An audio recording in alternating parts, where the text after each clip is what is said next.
নববর্ষের দিন বাড়িতে বসে থাকলে হয়?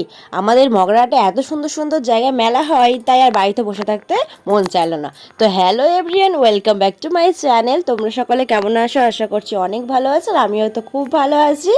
আর তোমাদের সকলকে জানাই শুভ নববর্ষের অনেক অনেক শুভেচ্ছা।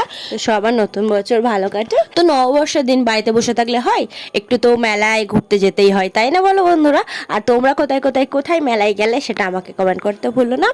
আর আমিও চলে গিয়েছিলাম আমাদের মগরাহাটের মাইতিরহাট, আতাসুর এইসব মেলা দেখতে। তো মানে মেনলি তো লোকেরা সন্ধেবেলায় মানে পয়লা বৈশাখ মেলা উপলক্ষে সব ঘুরতে চলে যায়, কিন্তু আমরা বেরিয়েছি তখন বাড়ি থেকে রাত 11টার সময় মেলা দেখতে। কি করব, এই যে আমার বড়বাবু, তার তো সময়ই হয় না সন্ধ্যে থেকে ডিউটি সেরে তারপরে রাতে আমাদেরকে বেরোতে হয়।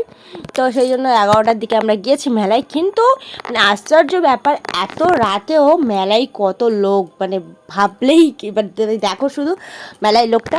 তো এই যে দেখো চড়ক গাছ, এই যে এখানেই মানে আগের দিন চড়ক হয়েছিল, বাট আমরা চড়কের দিনে আসতে পারিনি, ও তো ডিউটি গিয়েছিল, সেই জন্য বিকেলে আর আসতে পারিনি। তাই পয়লা বৈশাখের দিনই ঘুরতে এসেছিলাম। আর ডিসপ্লেতে দেখো ওখানে মানে চড়কের ভিডিওগুলো সব দেখানো হচ্ছে, সেটাই একটু জুম করে তোমাদের সাথে শেয়ার করছিলাম আমি। তো আমরা মাইতিরহাটের এই ঠাকুর মানে ওই মেলাটা ঘোরাঘুরি করার পরে আমরা চলে যাচ্ছিলাম তার পাশের আবার মেলা আতাসুরের মেলাতে। তো আতাসুরের মেলা যাওয়ার পথে দেখো কত সুন্দর সুন্দর তো গেট দেখে নিয়েছিলাম, খুব সুন্দর লাইটিং দিয়ে সাজিয়েছিল। আর আতাসুরের মেলাতেও বেশ লোক ছিল, মোটামুটি অনেক রাতে তখন লোক ছিল মোটামুটি। আমরা তো বাড়ি থেকে খাওয়া দাওয়া করেই বেরিয়েছিলাম, যেহেতু রাতে এসেছি, তাই মেলায় গিয়ে তেমন আর কিছু খাইনি। আর এখানে দেখো আমার ভাইদের সঙ্গে দেখা হয়ে গিয়েছে, ওরাও মেলায় ঘুরতে এসেছিলো, ওদের সঙ্গে গল্প করছিলাম, দেন আমি একটু আমার ভিডিও করছিলাম। আর বাই দ্য ওয়ে, এটা হচ্ছে আমার পয়লা বৈশাখের আউটফিট।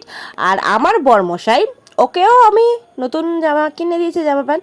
ও নতুন জামা প্যান্ট কিছুই পরলো না এই গরমে, আর কি ওর নতুন জামা পরতে খুব কষ্ট হবে, তাই ও মানে এমনি নর্মাল জামা পরে গিয়েছিল মেলায়। আর আমার জামাটা নতুন, আমি ভাই নতুন জামা যতই গরম হোক নতুন জামা তো পরতেই হবে পয়লা বৈশাখে।